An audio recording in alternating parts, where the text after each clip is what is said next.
Jackson gave me the news of a planet far away. And Colonel O'Neill will assemble a team that will try to save the day. Dr. Sam has a master plan and a science attitude. And the Jaffa Teal, he's part of the deal with his trusty Goa'uld. It's just a regular day at Stargate Command, and it might be hard to understand.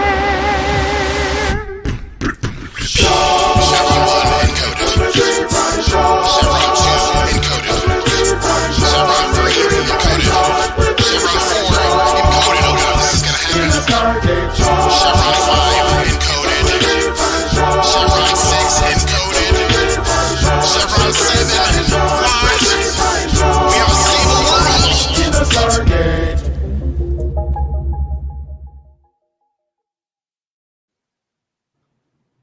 Welcome back, everyone, to another episode of Three Fries Short. We're kind of like we're cranking them out, man. Like we just recorded Tuesday. I was like, man, I gotta watch another episode. Like, let me get the notes out.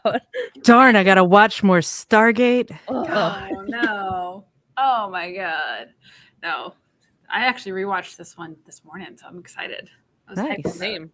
But yeah, so we should round it out because not everyone knows who we are. Maybe I'm Maybe. Christina, co-fry host. What do we tri-fi? Tri-fi? What? No, you're the triumvirate. We're the triumvirate. No, I can't. I don't like that. What about the frifecta? Like trifecta. Oh, Trifecta. I can do All right. trifecta. All right, I'm your co-fry, Sarah. And I'm your co-fry, Rebecca. Right. Oh god! Hi everyone. Welcome to the shit show. So today we are talking about season 3, episode 15, which is called Pretense. But we have some very serious matters to attend to first. Yes. So Rebecca, would you please do us the honors of jumping in the fry box? Sure. Short, cause we're three fries short. So last episode, we announced a giveaway that we're doing for the companion event with Amanda Tapping. What is the, I don't want to like butcher the title or anything. It's embracing mental health as a fandom.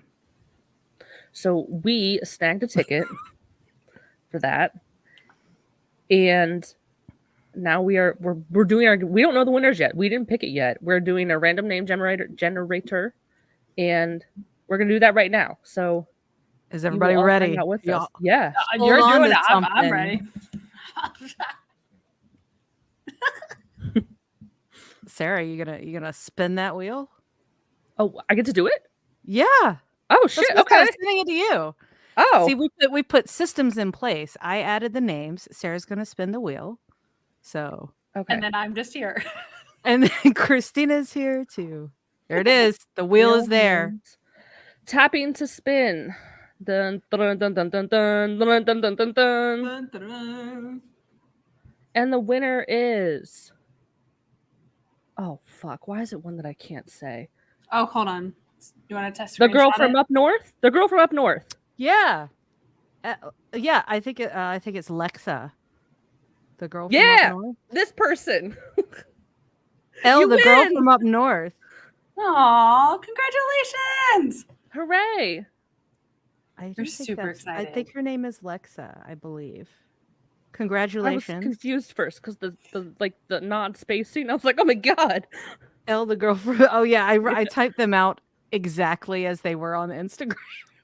I I get it. probably could have been a little better with that. But yeah, Lexa, you won our ticket. So I will let you know if you're not watching us right now. But congratulations, everybody else. Thank you Yeah. so much for entering and sharing awesome stories. And also, even though you didn't get the green room ticket, you should definitely come to the hour-long live stream anyway. I will be there interviewing Amanda Tapping. We will be sharing a lot of stories. I'm hoping that we'll have a really good, lively comment section going on, so everybody can chat together.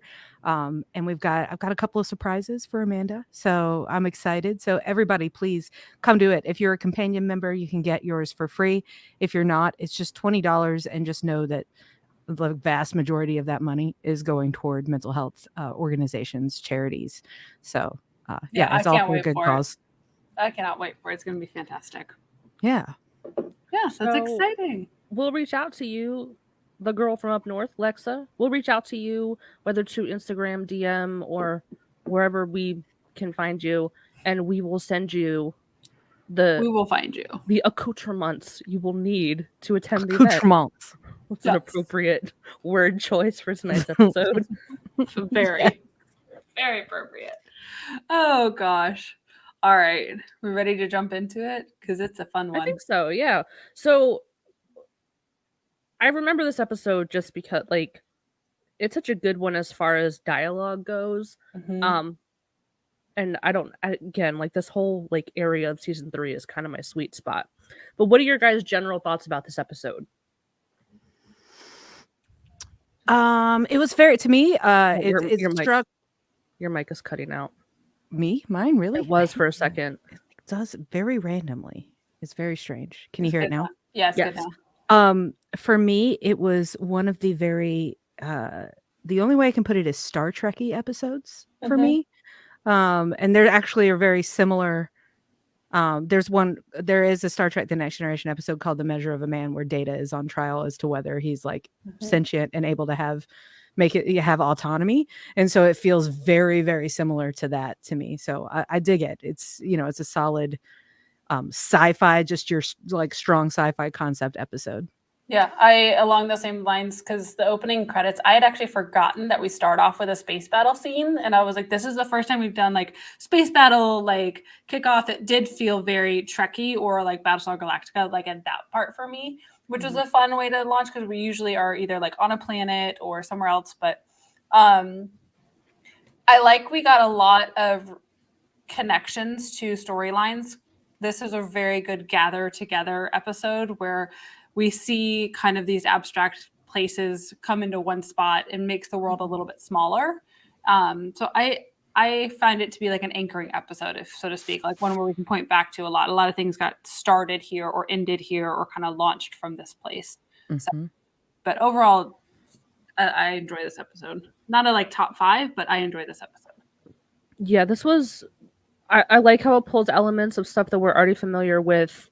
The Tolan, the Nox, Skara and Clarel and his whole story. Like, we all know how Share's story went, so like we probably didn't have a lot of hope for his.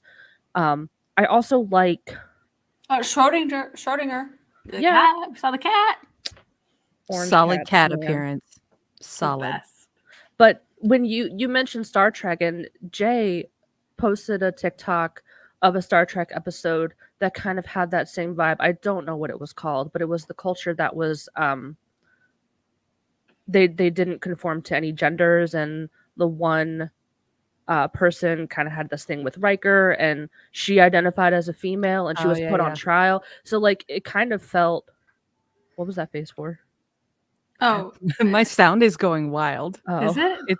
Yeah, I just got a new keyboard and it might be the reason. So I was just like, Oh. it just started playing Aki all of a sudden again, and I Oh, got no. really worried. It's playing it on the podcast. So that's why that look was there. But no, it was coming through iTunes. a Anyway, moment of panic. But I like Um, seeing. that's with the the whole planet is non-binary. Yes. And Yeah. the one person wants to be a female Mhm. and has a thing with Riker.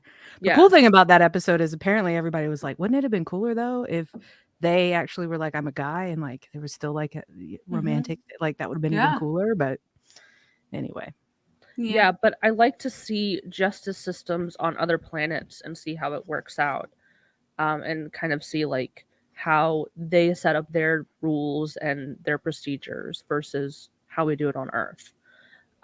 So some quick like pre-episode notes. This episode marks the first appearance of Kevin Durand, who is Zapakna in the Stargate franchise.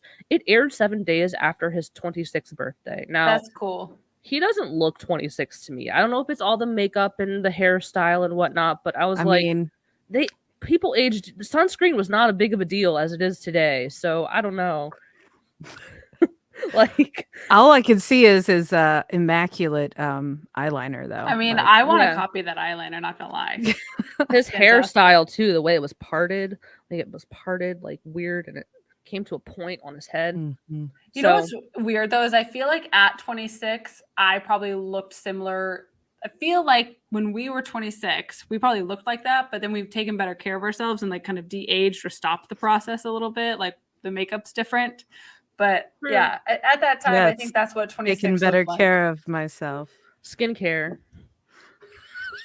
One thing I appreciate about having eczema now as an adult was that good skincare was literally like beaten into me, where it's like Mm. your skin will Mhm. bleed if you don't put lotion on. Like do Oh, that. yeah. So yeah, I mean, so 26. So he was 25 when he filmed it, I bet. Anyway, this He aired. looks like he was a sport bro too, though. So probably Mhm. he did spend like a ton of time outside. You know. Yeah. Yeah.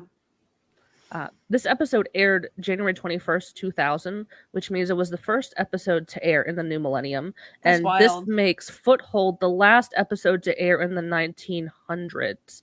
Old granny face. We survived Y2K, everyone. God, do you Again. remember that? Like people were like Yes. freaking I was in out. the ER. I was in the ER for Y2K Why? God. Were you? because I thought I had appendicitis, Oh my and God. it turned out it was a really wicked UTI. But like, I actually got home before it went midnight. But I remember very vividly being like, "I'm gonna be in the ER during Dying. Y2K."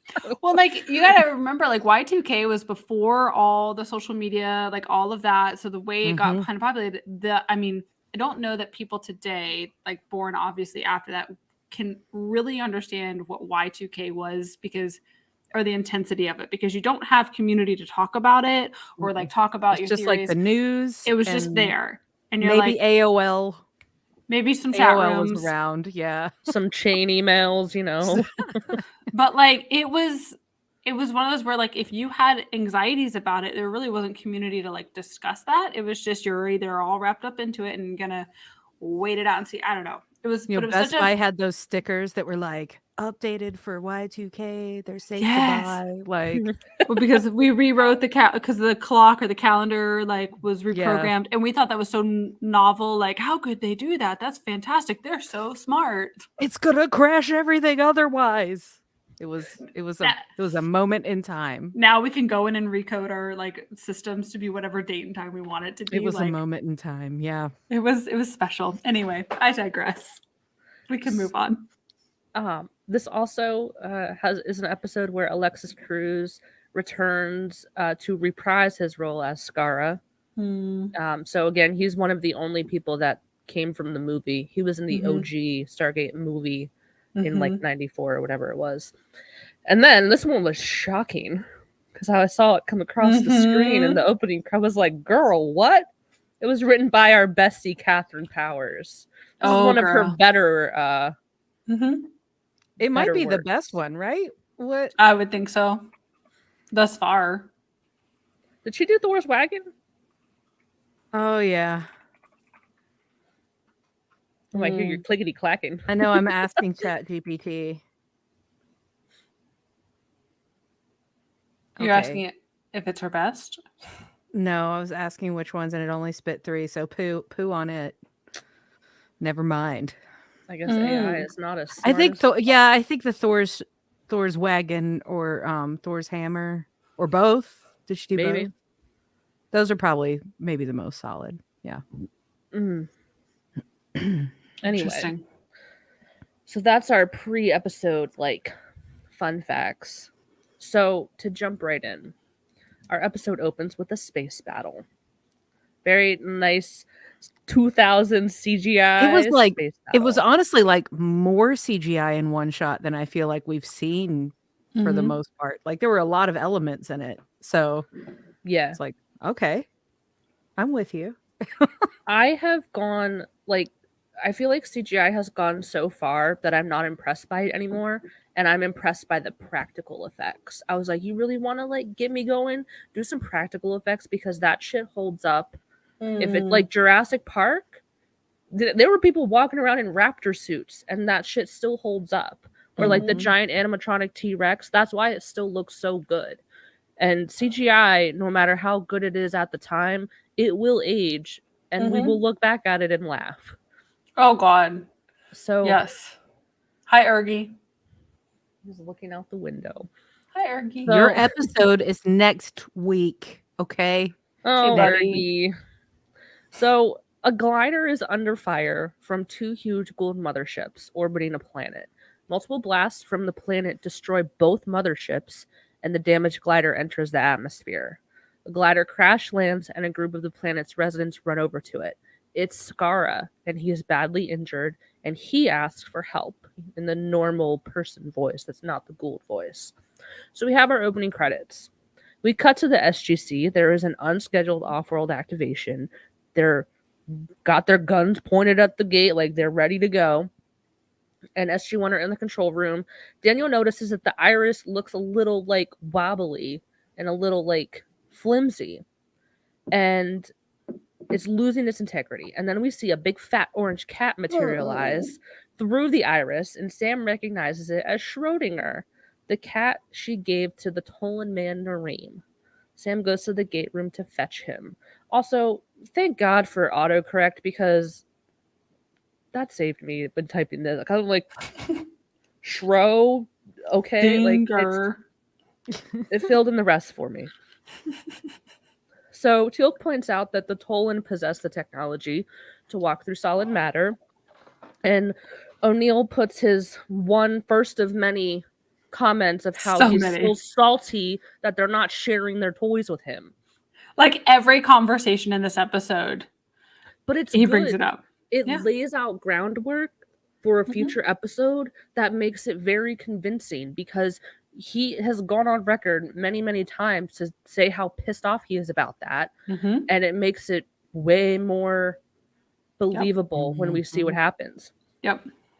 So then Nareem also materializes through the iris. He says he wasn't sure like what the correct protocol was, so he sent the cat first in case they were just going to kill the cat. And, you know, it wouldn't have been him. And then he turns the creep factor up with Sam right away. Like, bro. I can't. mean, I don't know what it is. Like, he, for all intents and purposes, he is a very kind, nice person, but I don't like it. And maybe it's because I know what he does with like the Siri voice in his lab that's not Siri. mhm. I mean, So I'm pretty sure he wasn't expecting for her to ever hear that. Yeah, like that was his. He's got a big crush, and he's Mhm. surrounded himself in a way that is. And he's an alien that's kind of like the way they deal with their like expressions and emotions are not your standard. They're very not. They don't hide things. Well, Yeah. that's that naivety about them. He personally has never really bothered me, weirdly, because usually somebody like him would. But like, I don't know if it's just because there's way creepier ones or whatever. But Nareem See- has never really bothered me. He bothers me, but not to the because he's very respectful of boundaries. If a boundary is given, he's not pushing it. It's more of the like, dude, you got feelings way too deeply on someone you don't know, and that's concerning. Like, you need to do some work, but good on you for like respecting if a boundary. But that's the gets thing set. is like they like none of the Tolan do like Right? emotions So like, and work. So like that's fair. he's not capable of it. And the other thing I really like about Nareem is when he started flirting with Sam and talking to Sam, it was all like they were having science talk, and it was very engaging, which was way better than like just like you're so hot. Sarah, a Anyway. question for you on this, because I notice he gets too close to her, and I don't like the like close part. That's the part that makes me uncomfortable. Like, dude, give her like 6 more inches. Does anyone else pick up on that, or is it just something I'm sensitive to? I think it's just overwhelming in general for me. Because You might be sensitive. You might be sensitive to it, but it's also a product of smaller screen television. Like if you watch like Voyager or any of those other shows, they're like everybody is on top of everybody, and it's That's like fair. That's wild. they acknowledge it later too. How like that not having a wide screen was just like, hi, like Be sure to brush your teeth Like- when you're deodorant, guys. yeah, it's like you're so close to somebody that you can't even focus on them because you're like this close to so their awkward. face. God, that would drive Yeah. me nuts. Okay, anyway. But I think for me it's awkward because like I'm a very reserved person to begin with, and like even expressing my emotions to someone I'm in a relationship with is like This is hard. I don't like. That Like, I being don't know. said, there is a scene later in this episode that is like, "Huh," we'll get to it. So Mhm. Okay. between the two of them. So yes, there it Oh gets yeah, there. yeah, I'm not yeah. there with this scene, but it does get there. So anyway, Hammond asks, like, what's the scoop? And Nareem says that he's here to deliver a message from our highest governing body.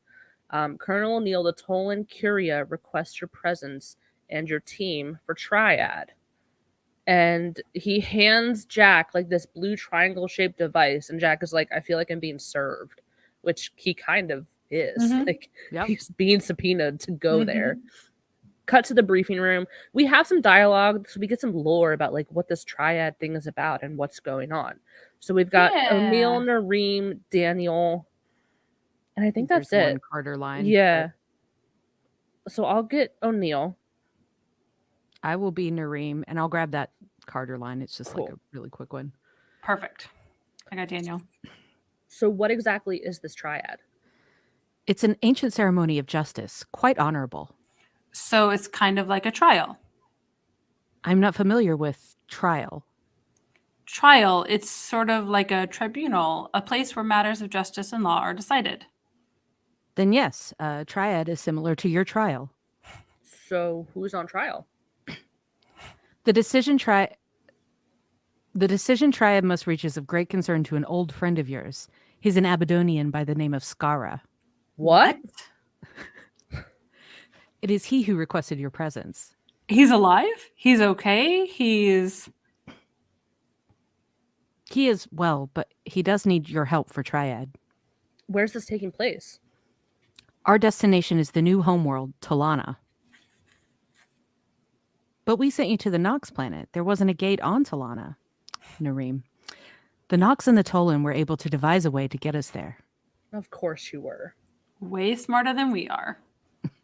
So they dropped like a lot in this. One, Mhm. they made it to the new home world of Tolana, which we never found out. This goes back to season 1.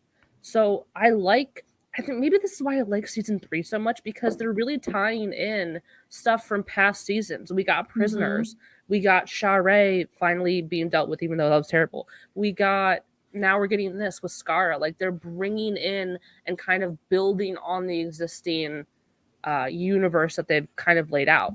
Mhm. So we get some VFX shooting through the wormhole. I guess they didn't want to drop the money on the whole like whoosh in this episode.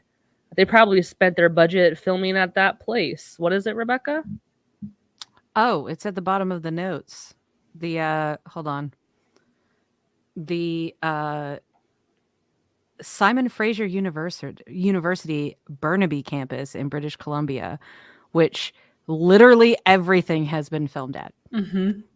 And we will get into Everything. that. We'll go over. Including it's Caprica on BSG for like a huge chunk of everything. Oh too, shit! So, Yep. yeah, it's big time. It took me a while to like connect. Like when I watched it today, I made the connection, but like for a while I was like, what? Oh yeah, okay, that's literally Mhm. that's just Caprica. Yep. Nice. Mm-hmm. So that's what they probably blew their budget on, renting that space for however many days. So SG1 and Nareem exit the gate on Tolana. The gate on Tolana was built by them. It does not look like a regular Stargate. It looks all futuristic and cool. Another reminder that they are much more advanced than Earth. Jack does make the comment, ours is bigger. And it's like, barf, dude. Come on. Like, don't be nasty. He's just salty and jealous. He's salty that they won't share. And then he's probably also feeling a little like insignificant because they are so much smarter. So he has to like compensate. Nareem leads the way down a narrow corridor. A white light comes out and scans each of SG1. We hear their firearms clicking. So we have some more dialogue. Daniel, Nareem, and O'Neill. And like, oh, there's Teal'c and Carter in here too. I can take Daniel Teal'c because there's not a lot of Okay. Daniel. Okay. Okay. I'll be Carter and Nareem again. Excellent. All right. Daniel says, what just happened? Your weapons have been disabled. What?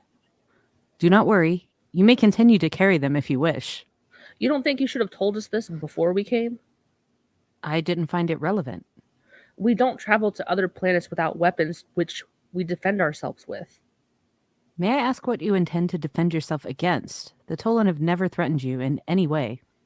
That is correct, O'Neill. I do not feel the need to carry a weapon in this place.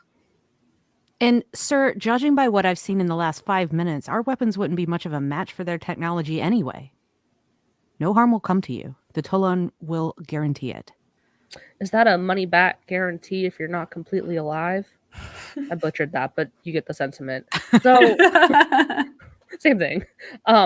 So their weapons are completely useless. Like he goes to like try to mess with his firearm and it's completely jammed.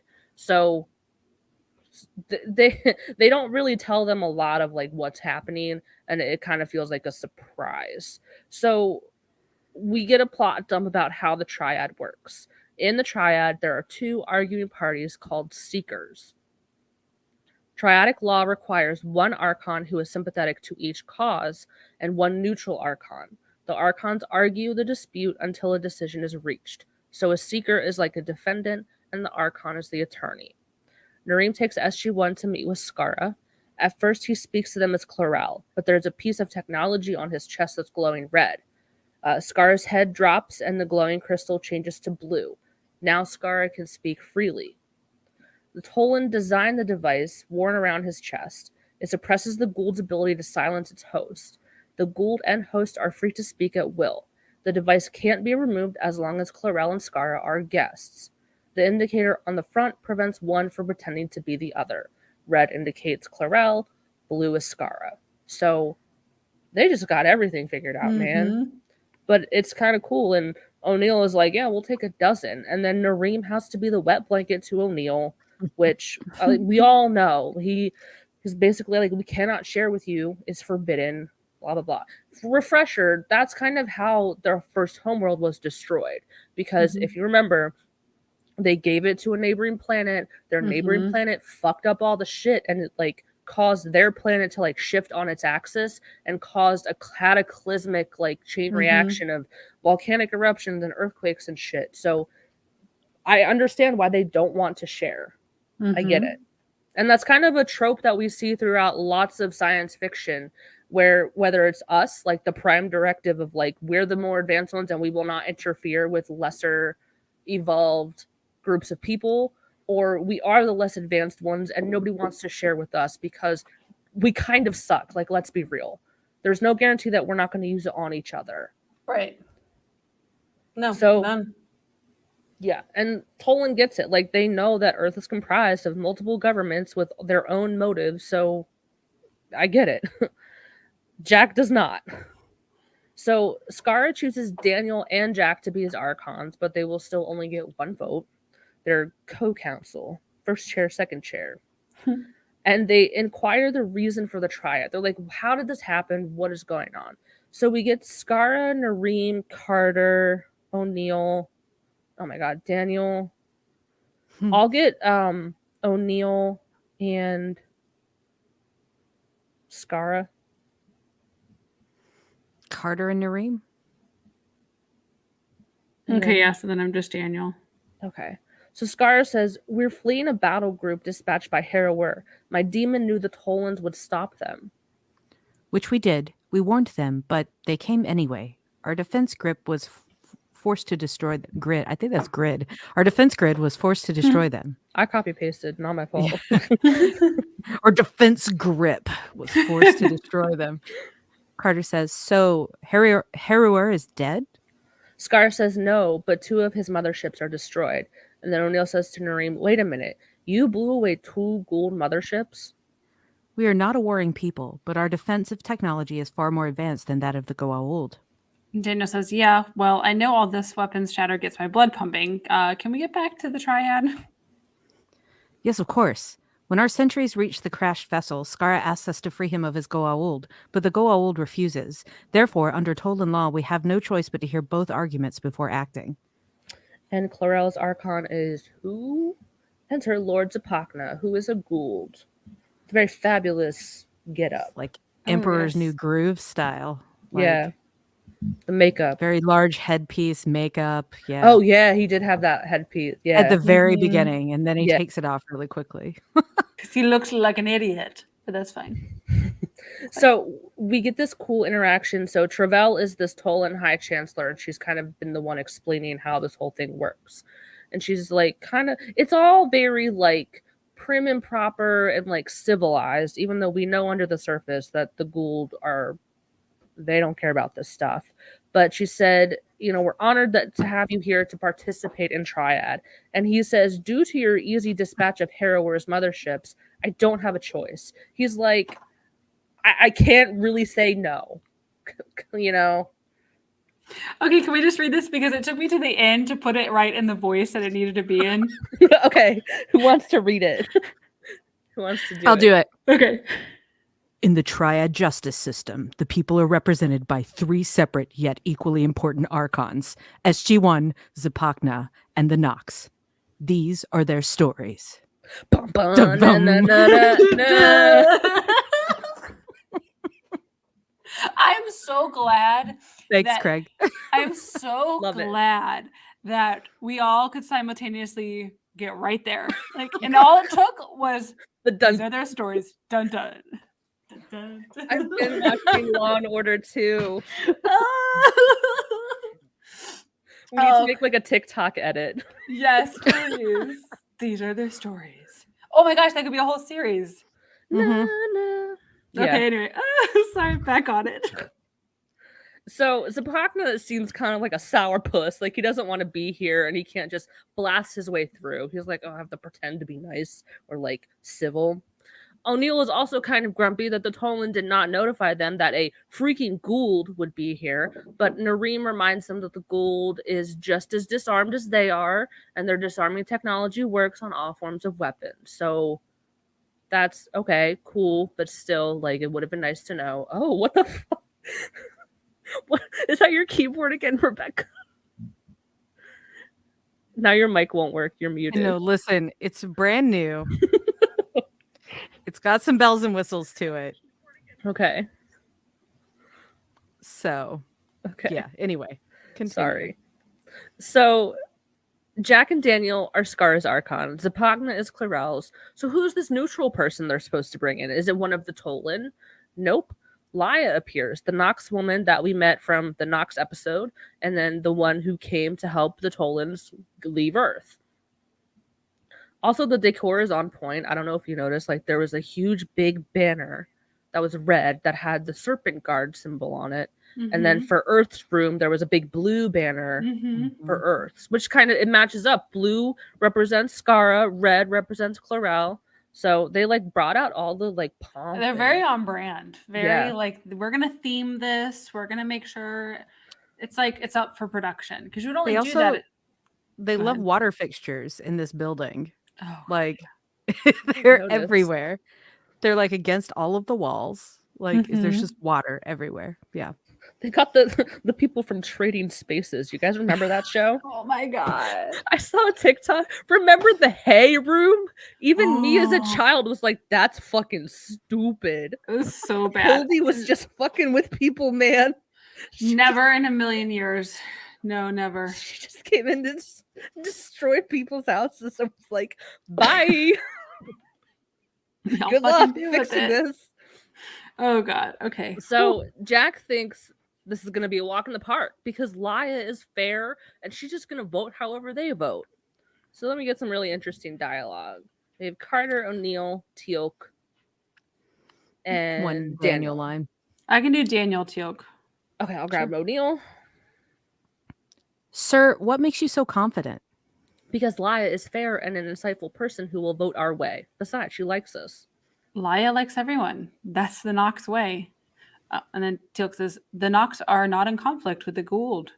Gould. How does he say it? Gould? Go old. Gould. You may recall they saved Apophis when you attempted to eliminate him. So, what we do have on this fine Gould fella, Teal'c. Jesus, I fucking butchered that. You want to say that again? So, You want to do that again? can't read. So, what do we have on this fine Gould fella? Zapakna was one of Apophis's most loyal underlords. Okay, well, I don't believe for a second he's come to talk Clarel out of here. So Jack tells Sam and Teal'c to keep an eye on the Gould minions while they do their whole triad thing. So Travell kind of like gives her opening statement, if you will. She says this dispute involves two sentient beings who inhabit the same body. Both have requested sole use of the body. Therefore, we must establish right of property over the body. Priority, Jesus Christ. Right of priority over the body to whom it does belong. So, of course, I think Jack like has an outburst here, and he's like the one who was originally born with it or whatever. And like Zapakna is all again like he's playing by the rules, but he's an asshole, and he's like, I request that the blah blah blah, and like they scold Jack, and it's like, okay, this is how it's gonna go. Because I think that kind of happened too in Fair Game when he spoke out of turn, and it like pissed off all the Gould, and they like stormed out. So Zapakna is recognized first to plead his case, and he says until 3 years ago, the humans on Abydos lived under the Gould law, administered by Ra. Now, by that law, they were Gould property. Lord Clarel merely took what was already his. And then the Chancellor asked for Scar's position. Does you guys want to read that? One of you guys want to read that one? Sure, you want to be Scara? Sure. I was born to this body, free of the demon Clarel. He stole my body. On Abydos, I would have married, had children, grown old, and died. The Goa'uld took more than my body. He stole my life. So then the Chancellor recognizes Earth to plead their case. So Daniel says, Scara, when you were born, did your people believe you were slaves? No. Just so we can all be clear, who was Ra? We believed him to be an evil god. So he enslaved your people through superstition and fear. Until you came, yes. So we get a shot of Sam and Teal'c scoping out the Gould minions, and we cut back to the Triad. I had to do a very quick spelling mistake because shot, we get a shot? No. We got a shit of Sam and Teal'c. No, we got a shit. So if you're reading this on Patreon, you get all the spelling errors free. That's the best part of it. Oh, yes. I also love that we just get Sam and Teal'c buddy time, even though we don't get to see much of it. Like, just imagining them out there, like, having their moments, like, trying to save the day together. Once again, 2 episodes in a row. So I love it. That. Sam and Teal'c bonding time. They're not being very stealthy, though. They're being very obvious following them. Well, yeah. But also the Goa'uld are being, the Jafar being pretty, like, they don't seem like they're hiding much of anything either. No, they're like walking around in wild. this serpent helmet, just like yeah. Straight to the guns, like Yeah. Nobody's nobody gonna else is noticing this. Nope. They don't well, they don't really care though. They don't think they need to notice it. They're so like blasé and completely unaware. So That's a good point. Really interesting. So we have some more dialogue. It's between Zapakna and Scara. Ooh, and which this one do you is want? Sorry, go ahead. This is what? Yeah, so just do the chunk of Zapakna and Scara, and then we can kind of break and discuss before we get into the next bit of dialogue with the rest of them. All right, I want to be Zapakna. Okay, all right, I'll be Scara. Okay. Tell me, did the people of Abydos hunt? Yes. Do they also use animals as beasts of burden for food, for clothing? Yes. Do you also eat the flesh of humans? No, never. Then you make judgment that animals are of lesser value than humans. We care for our animals. We worship them. We thank them for the gifts they give us. Yes, but you keep them to do your will and you kill them to survive. When we have the need. As we do with humans when we have the need. If a human has the right to take an animal's body and do with it as he pleases because he is a superior being, then so does a Goa'uld. And by that argument alone, the Goa'uld has priority, and the host belongs to Clarel. Thoughts? Because this hot take, I think Zapakna is kind of right. So who are we to choose what sentient beings get priority over others? Right, but the thing is like that goes into definitions of sentient, right? So like humans create communities, they have, build school systems and governments, and there's a difference. And while yes, some other animals like run in packs and do things together, like it's just like, where do you draw that line? I can see his argument does have footing though. Like I understand in his, but it would make more sense, honestly, if the Wraith from Atlantis were making that argument, because they are truly the food supply we as humans are, but they're more parasitic. But I like it's if a Wraith were making that argument, I would actually kind of have to agree, or not agree, but see their point. But it's harder with a Goa'uld because they're like we're not going into an animal's body and like taking it over, and that's what the Goa'uld do. Yeah, but technically the They- Goa'uld can't live without a host. That's fair. So I need to rephrase. I don't think he's right in his worldview. I think he's right to point out the hypocrisy because it's hypocritical. And look at look at how we treat animals. Look at dogs. Dogs are our companions. They're our friends. They live in our homes with us. We keep them with us for decades at a time. And then you look at an animal like a pig, who is very similar, actually smarter in intelligence. But that is an animal that we treat under ferocious conditions. Atrocious? Ferocious? I don't know if that's a word. You I went think I made it. horrendous and atrocious at the same time, and you came up with ferocious. Ferocious. Ladies and gentlemen, we have a new word. It's ferocious. Ferocious. I'm trying to be That so may or like, may not be in the episode title when this gets put out. no. Ferocious. But for real, think about it. How can we justify that? How can we justify treating one animal as a best friend and then another as I'm gonna like kill this? I want it to be killed and served to me on a platter. Yeah. This is like a lot of the stuff that I thought about and kind of confronted when I made the choice to be like, I don't ever want to eat meat again. Like I had to ask myself a lot of uncomfortable questions. And the thing about like the Goa'uld, at least that I don't want to say I respect it, but like at least they're honest with their intentions. They're like, yeah, we're better than you. And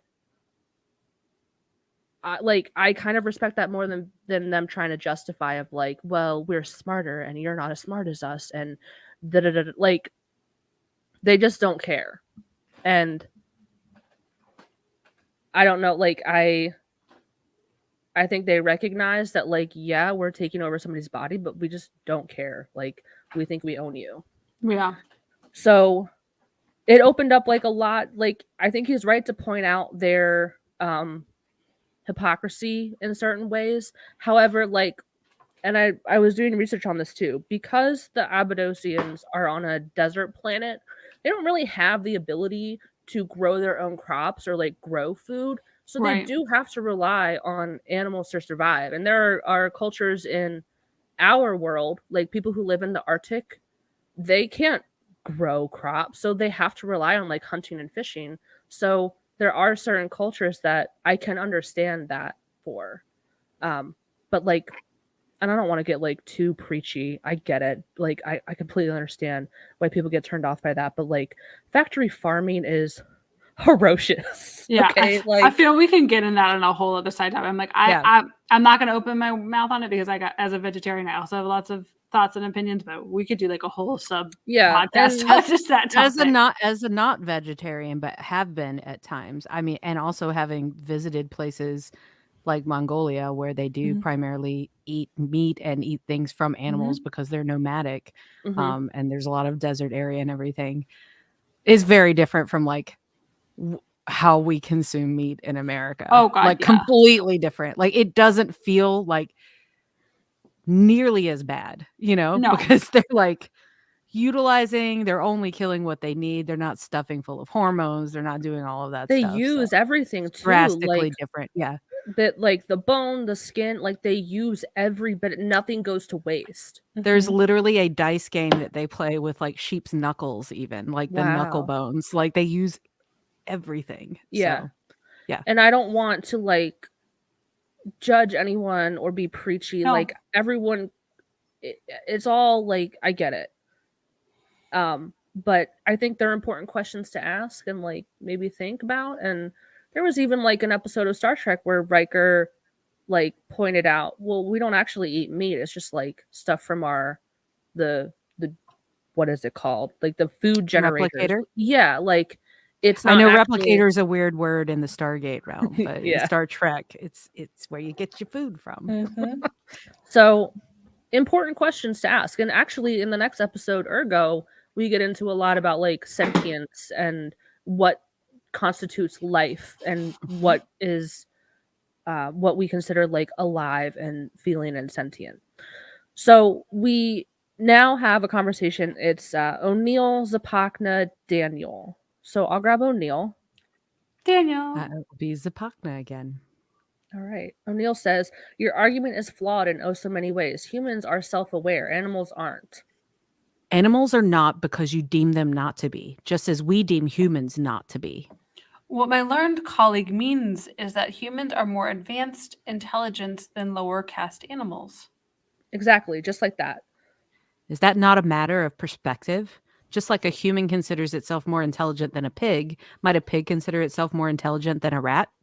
Speaking of rats, what's your point? My point is that the goal will consider ourselves more intelligent than humans. Our technology is more advanced than yours. Our mere knowledge of the universe is more advanced than yours. You took human knowledge when you took humans as host, just as you took knowledge from other species. The Stargate isn't your technology. You took that. As far as we know, nothing you have came from you. So clearly the evidence is not that you're more intelligent, just more parasitic. The method of gaining the knowledge is not in question. We were able to obtain it. You were not. If I may, Your Eminence, I don't think we ventured away from. Oh, we missed something there. No, that's fine. I just cut it out because they were kind of like um scolded for getting away from the central topic. I do want to point out though that like again, I'm finding it hard to like agree with Earth because they're saying well animals aren't sentient. Yes, they fucking are.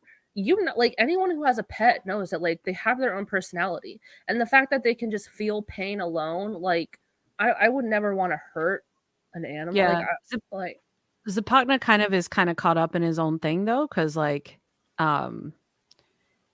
O'Neill says humans are self-aware, animals aren't, and Zapagna's like animals are not just because you deem them not to be, but it's like, dude, you are having a conversation with a human. I don't think that you're gonna go off back into the stables back there and have this same conversation. So he's kind of like messing his own point up a little bit too. Mhm. Like it doesn't work. You know, it kind of Yeah. works in some ways, but it doesn't completely work for him either. Yeah. So I think there's yeah. a difference between sentience and self-awareness or like intelligence. Like animals are sentient. They are aware of their surroundings. They do feel pain. They do have their own like personalities. They're just okay, they're not as smart as us, but again, we deem certain animals to be companions and others to be meant for our consumption. So I just think it's like an interesting conversation to point out. And it's we use that or Jack or Daniel or Earth people use that justification when they're talking about animals, but they don't like it when that justification is used to talk about them. It's like you don't like it when it's being directed at you, but you do direct Yeah. it towards other beings that you deem lesser than you are. Yeah, I guess I get stuck because I think I now have such a healthy mindset around like the Wraith. Like I wish it was the Wraith having this argument, and then I would like align it a little bit more. But like they don't use humans as a food source. They don't use us as that. They use us literally to just exist, which is like different. I don't know. But yeah. Anyway, like I said, we can go on forever Yeah. about that and never be done. So we have more dialogue. O'Neill, Skara, Zapakna, and I think that's it. Okay, I'll be Skara. So O'Neill says, Skara, you once told me you'd rather die than live another day as a Gould. Why? What I suffer each day is worse than death. For example? I remember the demon stretching out my hand to kill Daniel, the husband of my sister. There was nothing I could do to stop it. And I have seen so many more, far worse atrocities than this. I demand that the humans stay on topic. It is on topic. You just want to avoid talking about all the nasty stuff he witnessed. The host witnesses nothing, since nothing of the host survives. Okay, gaslighter. Yeah. So we cut to Sam and Teal watching Gould minions do more suspicious shit near one of the Tolan weapons. We have some more dialogue. This was great. So Zapakna, Daniel, and then Laya. I got Daniel. I'll grab the Laya. All right. What you call Skara is nothing but a remnant. He can speak now only because the Tolan used their technology to silence Chlorel. But how could he speak at all if he hadn't survived? And he spoke well. His words were not those of a remnant personality. So luckily, Laya finally hopping in told- this conversation. she can tell the difference, that she's not buying their story, that like it's just some shadow of what Clarel used to be. So SG1 meet up. Sam and Teal'c let Jack and Daniel know what's been happening. The minions have scoped at least 6 Tolan weapon locations. They believe Zippy. Zapakna, Zippy. I think O'Neill called him that once. Twice. Is using the triad as a farce to stall so they can locate, disable, and destroy the Tolan weapons, and then destroy the Tolan. Sam meets up with Nareem. He's coming on strong again. That is the scene, and thank you for not even including that part of the dialogue of You're this welcome. scene, because that is the one that's like, Nareem, you're making it like it's a little, Yeah. but it's also on Sam's part too, and it's really just Catherine Powers. Let's be honest, because we haven't heard Sam talk about the fact that like her blending with Jolinar means she doesn't understand what feeling she's feeling anymore. Mm-hmm. Exactly, Jasper. God, Mm-hmm. you know, like where did this come from? We haven't heard of this Yeah. at all since it happened. I'm sorry. Anyway. Well, I also feel like they really retconned Jolinar and that whole experience anyway, because like, and I don't know, maybe because like they introduced the Tok'ra, so they're like, let's revisit this and like make it more Yeah. nuanced. But if you go back and watch in the Line of Duty, I don't think it holds up as much, or I don't know, maybe because they No. didn't know enough. And it was really just a way for Catherine Powers to have the dialogue. A lot's changed since the last time you saw me, Nareem. And Nareem's like, oh, you're with somebody else. And she's like, no, blah, blah, blah, blah. And it's just like, But like, to be fair, like, so I do think it's complicated because she did very recently have the experience with Sokar, like with that whole Sure. thing where like she had to go through some of Jolinar's memories, and those emotions were really confusing for her. So I can understand the That's need to like true. clarify that, where maybe prior to that she wouldn't have had that issue, but that's a recent like trauma. it also involved having like, there were devices and stuff going on too. So Yeah. it's like, I'd blame Catherine Powers. That's all. God, yeah. Oh, Yeah, it was really That's, like awkward. really, that's where I am with it. Yeah. So, yeah, she talked about how she blended with Jolinar, and she's like, there's lots of feelings that I don't know whose are mine, and da-da-da-da-da. I gotta focus on me right now, Nareem. Me. It's me, what- not you. Me. The oldest is- line in the book, That is girl. what this conversation is. So we have some dialogue between Nareem and Sam. You Hobby guys got that. Nareem. You are very wise, Samantha. May I ask then why you sent for me? Teal'c and I have been following the Jaffa that came with the Goa'uld contingent. Samantha, why would you do such a thing? I was sure your people were more diplomatic than that. We did it out of concern for your people. We think the Goa'uld are using the Triad to buy time so that they can prepare for an attack on Talana. Why do you think that? Because we saw them tampering with your weapons. That would be impossible. The weapons are made of impenetrable alloy and are protected by security codes. Nareem, they were doing something to them. So SG1, Nareem, and the Chancellor meet at the location of one of these cannons.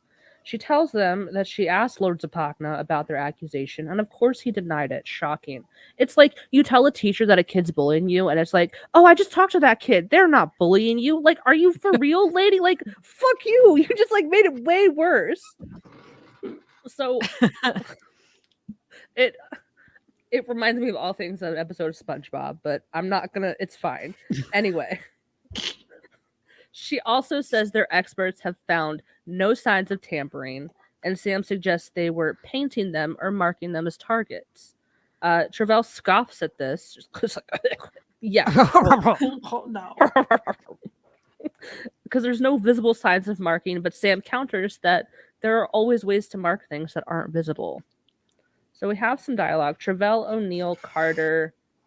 That's I'll be it. Travell. I'll be O'Neill. Or did you want to be Travell?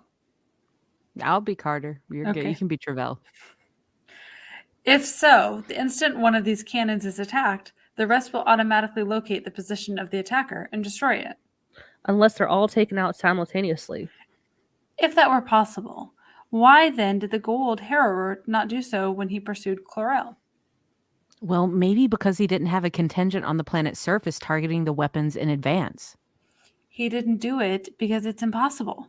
It would take but one of these devices to protect this planet from a Gould mothership, and we have many more than that. Our technology is superior in every way to theirs and to yours. My, aren't we cocky? You get the this. Mm-hmm. Travell. Ma'am. Ma'am. Truly. Like, Hmm. it's astounding how, like, self-assured they are. They're like, Mm-hmm. nobody can get us. We're fine. So Travell basically accuses them of trying to influence the outcome of the triad and tells them to drop it. And if they don't, they're going to replace someone else as Scar's Archon. So O'Neill tells Teal'c to back off and stop following the Gould. And Teal'c disagrees. And he's like, they're going to attack. Like, I know them. I know how this works. Mm-hmm. But Jack agrees, but he doesn't want to mess up the triad. So he thinks that the Tolan weapons can stave off any attacks. He's like, I get it, but they are more advanced than us. Like, I get where they're coming from. You'll Maybe probably be fine. Blah, Yeah. blah, blah. Yeah. So Teal'c poses the question of what's more important, one life, Skara, or the entire planet. The Tolan have not been at war in many generations, and they don't think strategically, and that could be a fatal flaw. It's a good point. This is something that Asgard have as well. They're Mm-hmm. too stupid for their own good.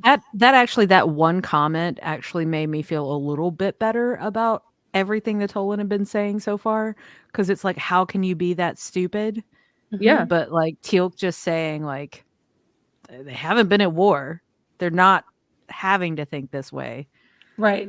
Because we're like, how can they be so smart and so fucking stupid? Because that Like, channel hasn't been developed because Mhm. they haven't needed it.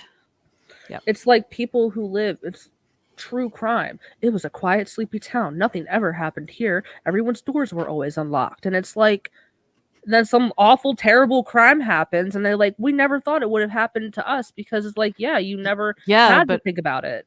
all us AFAB people over here, like, Mm-hmm. I watch all the true crime though. I know it's going to happen. Mm-hmm. Mm-hmm. You didn't know this was going to happen? You didn't know it was the husband that did this? Come on now. Like, Come on now. the husband. We know. Always the We all husband. know. Yeah. Mhm. So, yeah, they just don't, not on their radar at all. So Teal'c requests to keep following the Gould, but Jack sticks with his orders, and he's like, no, stand down, chill out. But Teal'c is a smart cookie and thinks, fuck that shit, and he goes to pay Laya a visit. So would you guys like to read this between Teal'c and Laya? Sure. Christine, I'll let you be Laya, since I know how Perfect. you feel about the Nox. I do love her. Mhm. Teal'c, this is highly inappropriate of you to come to me during Triad. I assure you that I would never intend to influence your decision in any way. I wish to speak to you concerning another matter. You must not mention Chlorel or Skara. If you do, I will be forced to report the matter to the Tolan. Understood. What is it then? As you are aware, I was formerly in the service of the Goa'uld. If this is designed to bias me against the Gold, I would never do such a thing, nor do I feel the need. I am here, in fact, in direct violation of an order given by Colonel O'Neill. Go on. I have become convinced that the Goa'uld are planning to destroy all the Tolan weapon installations simultaneously, thereby preventing them from ever returning fire. The Goa'uld will then attack this world, which will be defenseless. Why do you tell me this? I believe that you and I are the only ones capable of preventing this tragedy from occurring. You and I? Teal'c, you are a strong warrior, but I am of the Nox. If you've learned anything of us, you've learned that we defend ourselves through illusion and mastery of the mind. Precisely. Winky face. Love it. I love this so much because Teal'c, who has every reason to, like, shit talk the Gould, Mhm. He's smarter than that. He knows, like, no, I don't need to tell you. Know exactly what they're capable of. I trust you, and I don't feel the need to have to sway your opinion or convince you of anything. This is something completely different, and I need your help. Mhm. So back in Triad, Zapakna pulls a fast one and changes his tactic. He admits that the host does survive, and he goes on to say that if Clarel is removed, he would die. And death sentence is not allowed on Tolana. So this is a whole moot point. Like, I mean, good move on his part. yeah, pulling a 180. So if Clarel remains in Skara, both will survive, but if he is removed, then he'll die. Jack and Daniel argue that Skara would live as a slave, and that's no life at all. And they propose that Zapakna can take Clarel and find him another host who would volunteer to be one. Which leads us to one of the major themes of this episode: consent. We'll talk about that. But before any further arguments can be made, Nareem and Sam enter the room. Nareem instructs the Chancellor to adjust her viewer, and a Gould mothership is in orbit. But Zapakna he's like, it's fine. They're just here to pick me up. Like, it's Just my my ride. Yeah, they're very chill. It's calm. It's cool. I called my Uber a little early. I'm It's fine. sorry. It's fine. We'll tell them to wait. It's good. Yeah. But the Chancellor is pissed off, and she's like, this early arrival is not cool, and it goes against the Triad, and if the ship comes closer, we're going to destroy it. So they rest their case. He's like, oh, this was really interesting, because he's trying to, like, force their hand. Like, he's getting real cocky. So it's just Zapakna, Travell, and O'Neill. I'll just grab the O'Neill. All right. I'll be Zapakna. I got Travell. The Gould rest our case, and we are prepared to vote. Therefore, Triad is over. Triad is over when all parties agree. Lord Zapakna, do the human archons have any further arguments? Nope, I think the Gould made our case for us quite nicely. So I And just he thought knocks it was, on the screen where they're looking at the ships. He's like, I just thought it was wild that Zapakna was like, well, we declare Triad over, so it's over now. Bleh. And it's like, you're not in charge here. Like, this is not the Lord Zapakna he's show. taking his ball and he's going home. His little up under the desk. Literally his ball and he's going Little home. Yeah. ball under the desk. Grab it. So they agree that the Triad is over and they're ready to get their verdict. Obviously, Earth finds in favor of Skara and Zapakna in favor of Clarel. So it's all down to Laya. Christina, do you want to read this? This Yeah. is really good. Mm-hmm. She says, after careful consideration, I believe that both Clarel and Skara have the right to live, but living as a host with no will of one's own is not life. Therefore, only one may remain in the body. To that end, I award priority to the original owner of the body, Skara. So Skara wins. Mm-hmm. I just thought it was. There was a moment too where they were like, just find another host that wants to do it. And I think Laya looks at O'Neill and is like, would you do it? Which is a good question. But again, like, it's all about autonomy. It's your choice to do that.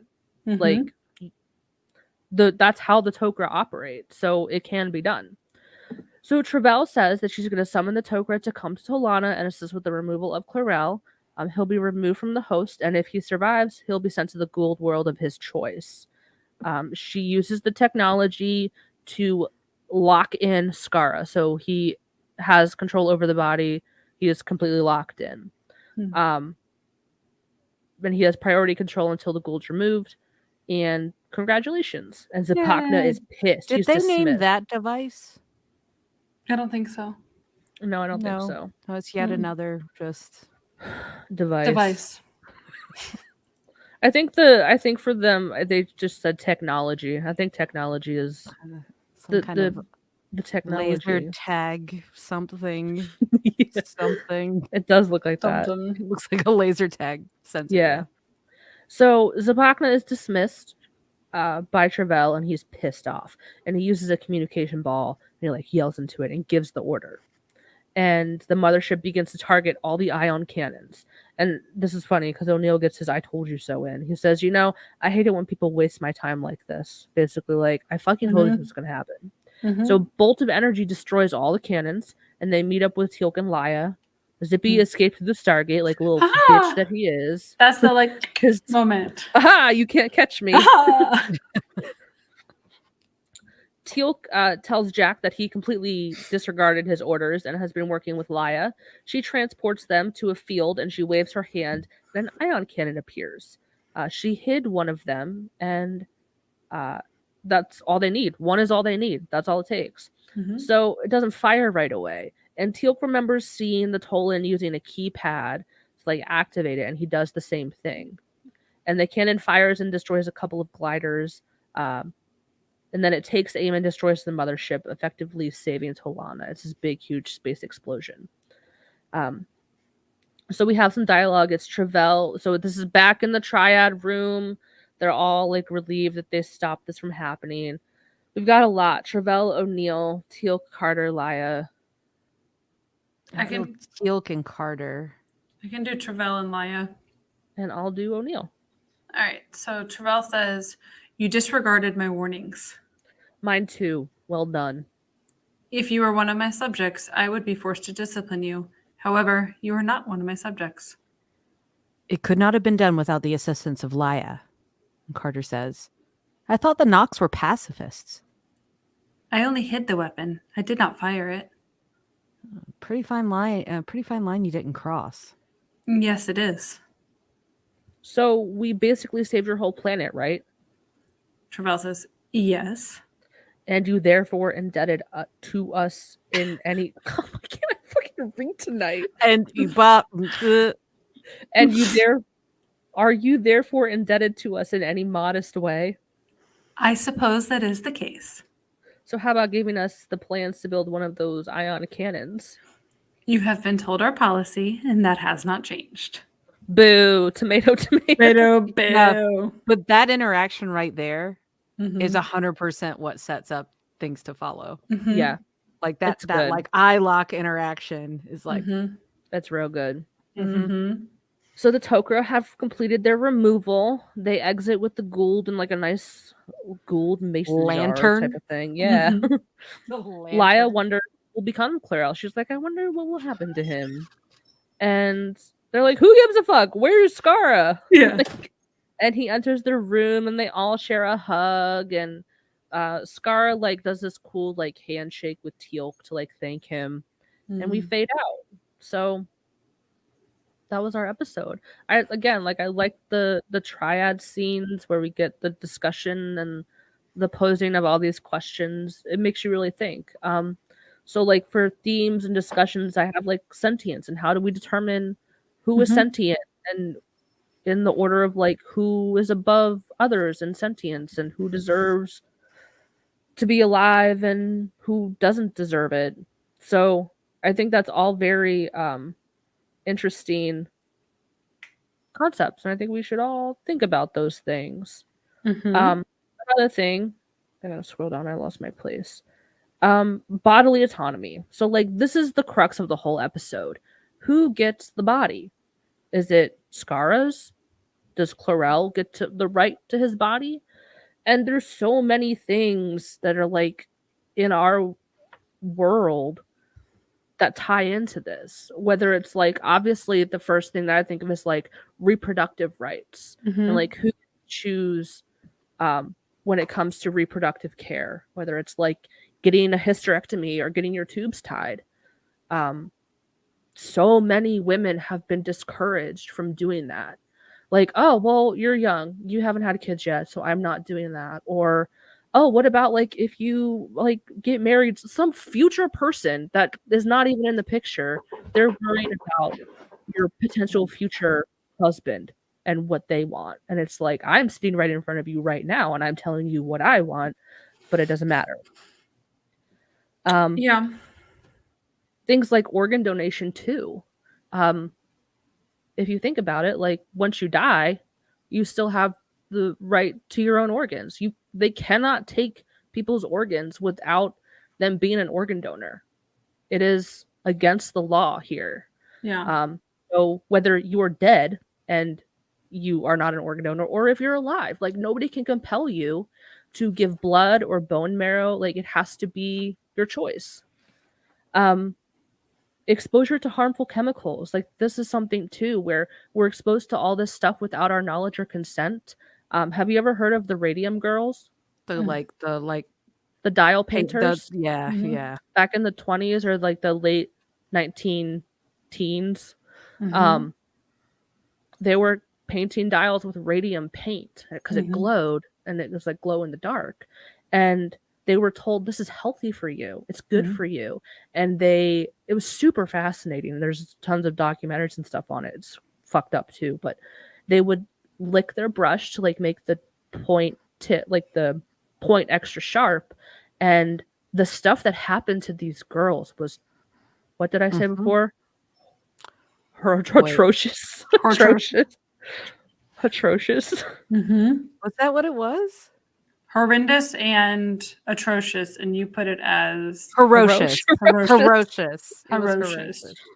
It was like their jaw, like the one girl went to the dentist and the dentist was just lifted her jaw out of her face. It was Mhm. that bad. And to this day, the radium company never apologized. They blamed it on the women. They were like, we gave work to women, or we gave work to those who were not qualified, and we're sorry.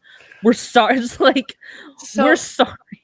so it's an interesting conversation around consent or bodily autonomy. And saying it now, so I don't forget to say it because I want to keep going down the list. You've got some good examples there. Is when I moved to California, Mhm. I have never been more informed in my life of all the ways I could die. The warnings are everywhere, and it's so interesting. But I'm thankful for it because I'm like, oh, thank you for that heads up. Like my receipt from Target had a FYI exposure to X, Y, and Z on your list may have caused this side effect. Like what I bought, I get a warning on it because by law here, there has to be all these warnings given. Yeah, there was You some go, tent I ordered but I think it was being shipped from California or something, Mhm. and it had like a warning that I had never seen before on it. yeah, you go into a parking garage and it's like warning, exhaust fumes may cause like everywhere you go, there's a warning sign, and it makes you realize how exposed we are constantly everywhere without our knowledge. So we'll keep going on the list, but like I just it Well, no, you're right, because it makes you wonder, okay, like that's the stuff just I'm aware of. Think of all the stuff that's put in Mhm. food that they Mhm. don't tell you about, or Mhm. like the skeezy marketing techniques they Mhm. use to make a food seem healthy. Like, have you heard of greenwashing? Mhm. Where there's certain phrases that you can use that are not regulated by the like Food and Drug Administration that make it seem like a food is much healthier than it is. And Oh, they're even like the basically low lying fat to you. requirements to call something low fat is really ridiculous. Yeah. Mhm. So I think that's Yeah. kind of like it's on the fringes of what we think of as like consent or bodily autonomy because we're just completely unaware of it. Mhm. But those companies know. Companies know what's in their product. They know all the risks and stuff. They have Mhm. armies of lawyers, and I'm sure there's certain things that they've settled cases on. Um, Mhm. so exposure to harmful chemicals, even like circumcision. Think about that. It's so standard in our society, but like we just do it to babies. They don't get a choice. Whether it's just like a religion thing or a societal thing, like we don't give a choice, and from my understanding there's no really good reason for it. I think, and I could be totally wrong about this, but I think it's for cleanliness purposes, but I think that's fake. I think that like So as someone who's gone through that, um, it's something that later on I have a different view on than in that moment because you do accept it as standard and as like procedure. Um, I think we need to be very careful. It's a very touchy subject on that because there is a lot of religion around that and a lot of absolutely. soap. Because there are some things like so. Okay, so case in point, there's a lot of medical decisions I had to make for Ryder as a child because I'm her caretaker. She was sick, very sick, a lot of stuff. So in Mhm. the scope of decision making of life or death, that was all kind of just wrapped up into okay, and then checklist. This needs to get done as well. But like at Ryder's age, at old enough to do it, it was kind of necessary because of everything else going on. We needed Mhm. to remove any opportunity for infections or whatever to happen. it's interesting. I don't want to go super deep on it because it is touchier than I think non-parents might realize. Like it's just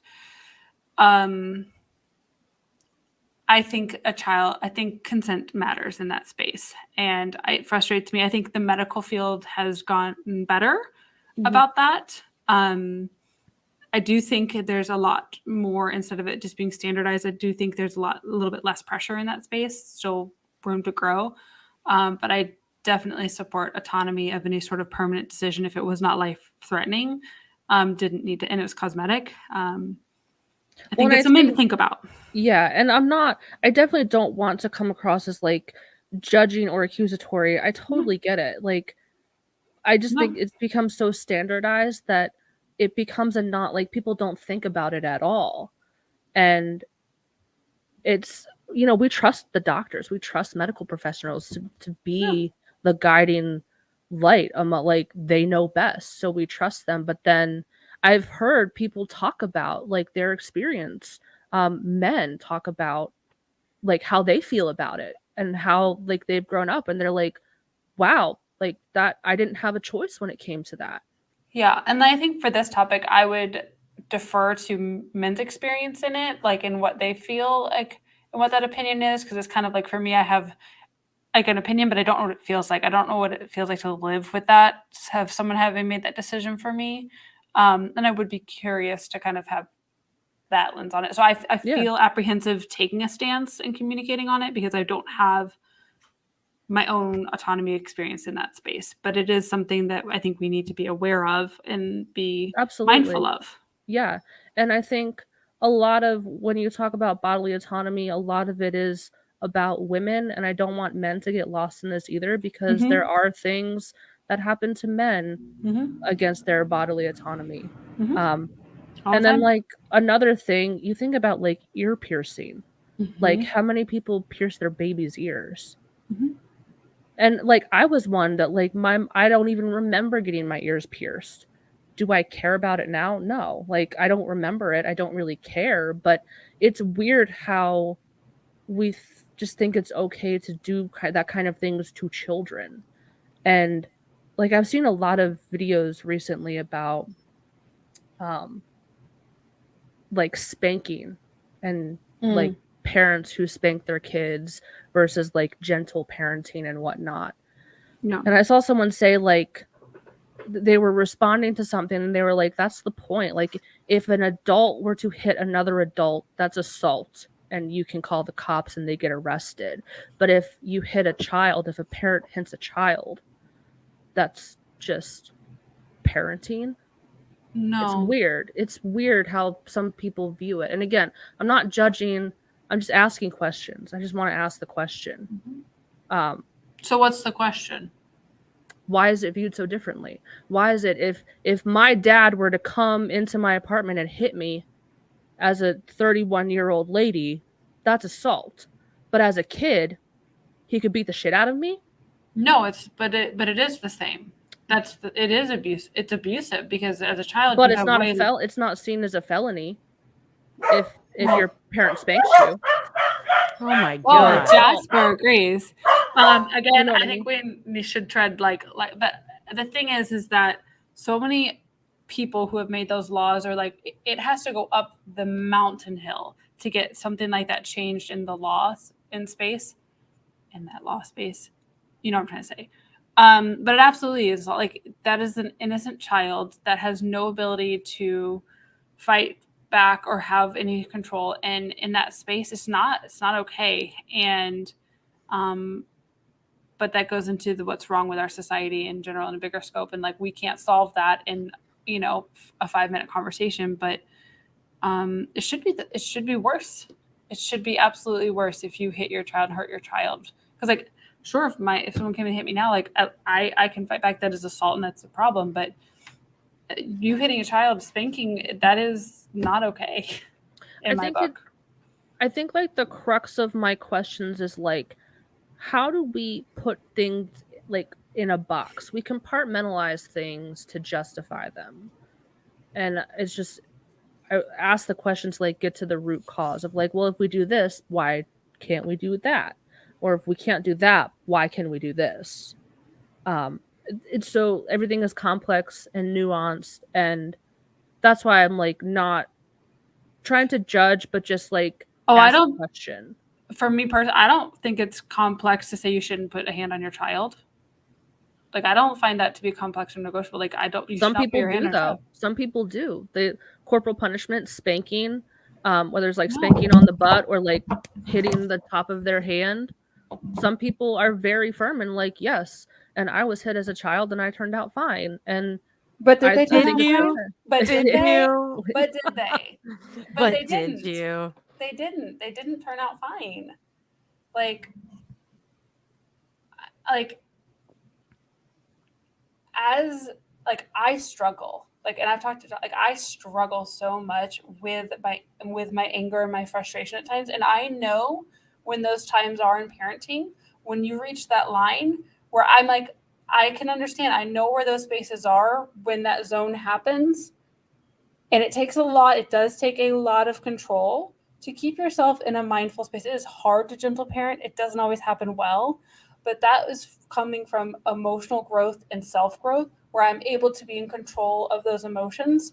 But because I was given some space to like learn and grow how to control my emotions, but if I'm my parents' age where I didn't know about emotional maturity, I didn't know how to embrace my feelings, I was taught don't cry about it, don't feel it. So it's only a product of the environment. Like, no shit. Like, of course that's how they act because they weren't given the tools. I'm not giving them a pass, but it's like, we can do better. So like, I'm hoping to do a little bit better. So like, I still raise my voice. I might slam my hand on the table. I might do something of aggression to be like, oh, but I know I don't direct it towards anything that is not like a table. Like, but that's hard because, but that need it happens.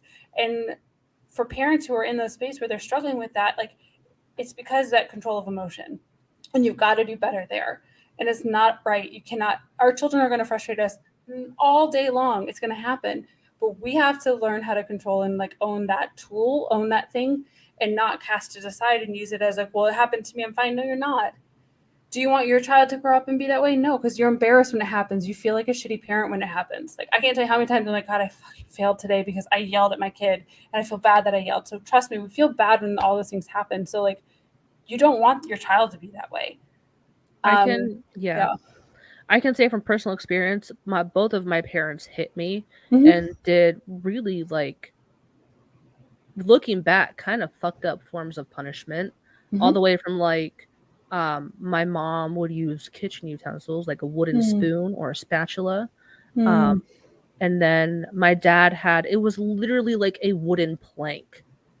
And he called it the Board of Education Oh, that he would God. literally hit us with. Sarah. And I was one of those people where it was like, well, I was hit as a kid and I grew up fine. Spoiler alert, I'm not fine. Like, I'm not No. really, truly. Yeah. So it takes a lot of work to unpack that Mhm. mentality of like someone who was spanked and like, I don't know if you guys have like had this or heard of this, but washing your mouth out with soap. Oh, yeah. If you get like Oh, mouthy or like an attitude, I was always washed out with soap constantly.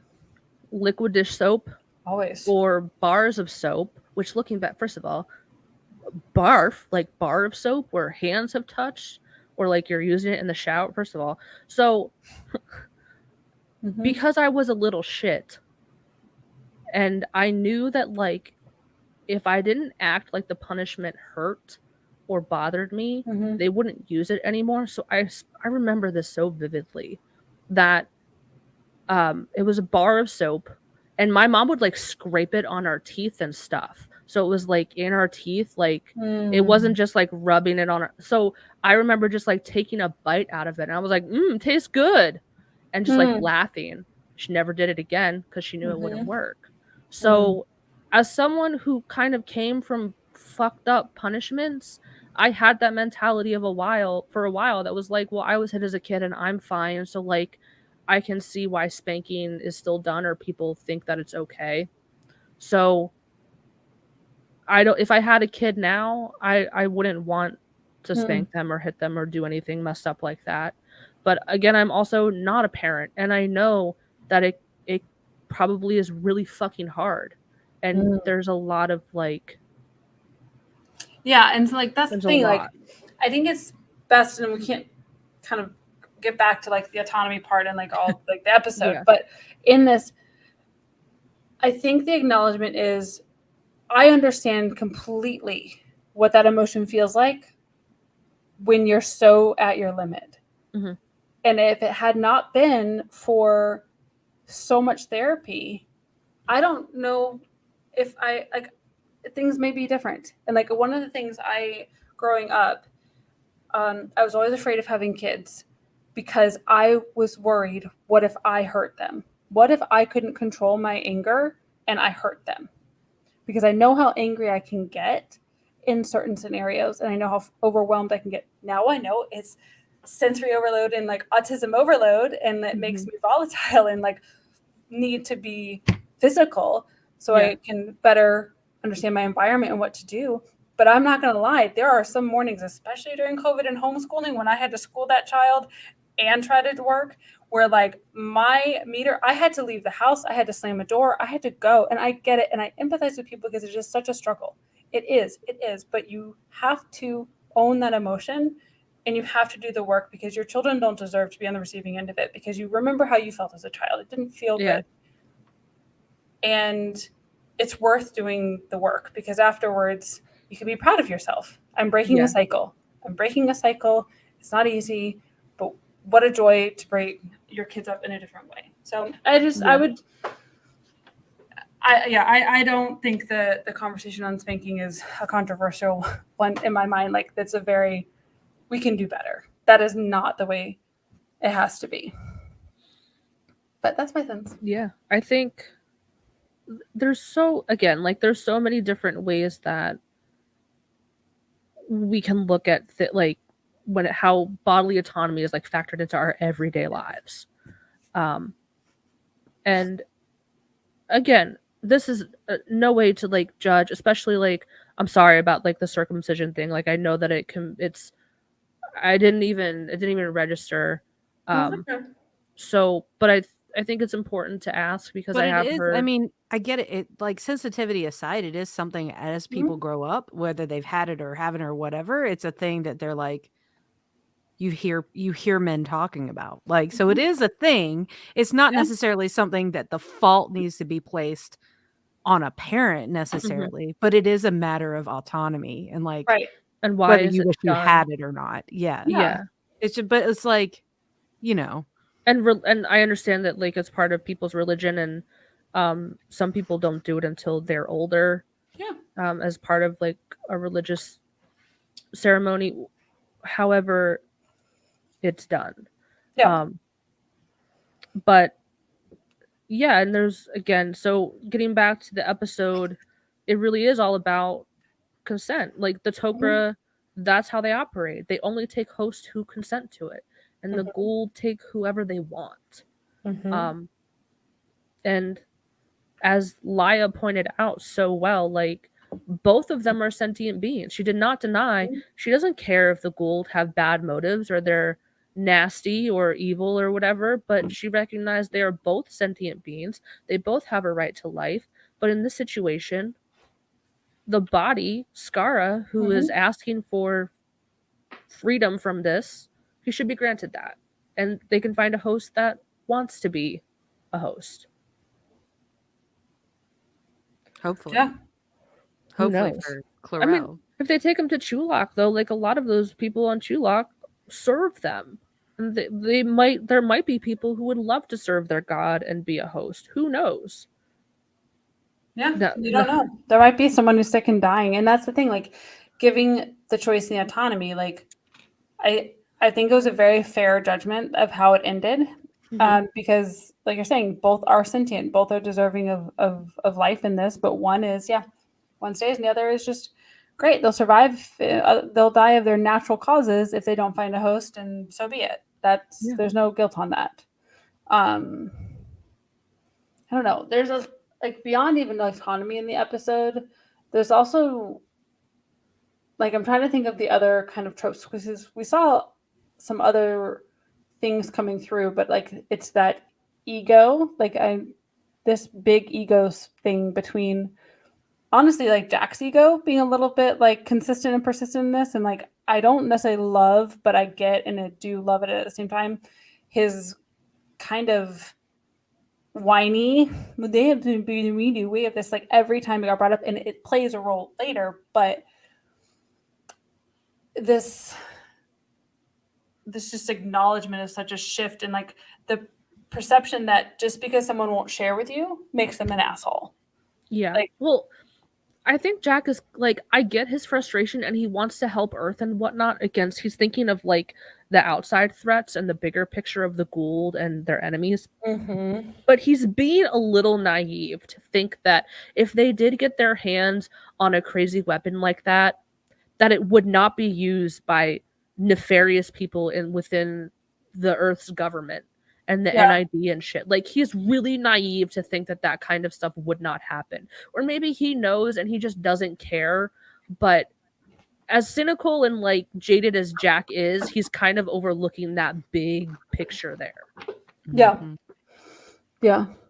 I also hate that we get the aha through the Stargate moment. We don't even see him escape We though. don't see him. He just goes, ah, he's out. But I love how they made mention he escaped through the Stargate. Like, He learned that from Harrower. Who did survive. I don't even Mhm. remember like what becomes of Harrower, if they just like off him and some Apophis is gaining forces and he took out Harrower or something like that. I don't know. I have to look at that. Yeah, I don't know either. Don't remember. Well, they kind of offed Stokar pretty quickly too. Mm-hmm. Are there any other major things or tropes in this one? I think autonomy is obviously the big. I do like the justice system. I do like really seeing how it plays out in kind of their. Yeah. I mean, a Right. big trope in it is just the idea of like the advanced civilization that is so stupid about something. Mhm. Like that is a very common trope in sci-fi for sure. Just like, Oh God, yeah. They've just how can you lost be the so stupid? ability to think critically or strategically in any way. It's like you don't play chess on this planet. Like, you're a bunch of nerds and you don't play Right. chess. What's Like, wrong with you? Nothing. something like Well, that. Well, before we head out here, I do have a list of everything that has been shot at Simon Fraser University, Burnaby in British Columbia. Yeah. Fringe, Stargate SG-1, Battlestar Mhm. Galactica, The Day the Earth Stood Still, Mhm. from 2008, Percy Jackson and the Olympians, The Oh, Sixth Day, Spy Game, the movie from 2001. Mhm. Battlestar Galactica is in here a lot. Agent Cody Banks. No take it. Interesting. Sorry. No, you never The watched worst that? underworld movie, Underworld Awakening. Oh, I never saw that one. The Fly to don't. I was a big Underworld watcher, but that one's not. Okay. It's not good. Halo 4, Forward Unto Dawn. Some kind of show called Viper, a movie called Mhm. Antitrust. A whole bunch of random things, including I Still Dream of Jeannie from Oh my God, I used to 1991. love that show. I used to love Um, the Dream of Genie. Well, this is I Still Dream of I Jeannie. still, this is the like. It's a TV movie from 1991 if anybody wants to go watch it. Andromeda, that show. Yeah, I think I Criminal remember that. Minds, Millennium, Night Vision, Sliders. What They're makes still in that my head. location like so special? I Is it think just because it because looks like that whole architecture. like the architecture and the big square, like the space in the middle. Like in Battlestar, it's on Caprica where there's like a market area and there's all people everywhere and everything. So Mhm. Yeah, it's a I cool like it. space. I do like it. All right. Whose turn is it this week? I have no idea. I did it last time, but I kind of have an idea. You can go for it. You can skip around later if you have an idea you want to do. Yeah, we want to. Let me get myself set up. Yeah, get ready. Hold on. Get into character. Hold on. Let me. I need to figure out how to do both. Hold on. I got it. Oh no. I think I got it. My new keyboard is messing with me big time. Oh no. Hold on. Are you chat GPTing this? No, I'm not. No. All right. I just got to get back to the credits here really quickly. All right, everybody ready for this? Yes. In the Triad Justice System, the people are represented by 3 separate yet equally important archons, SG-1, Zapakna, and the Nox. These are their stories. Dun dun!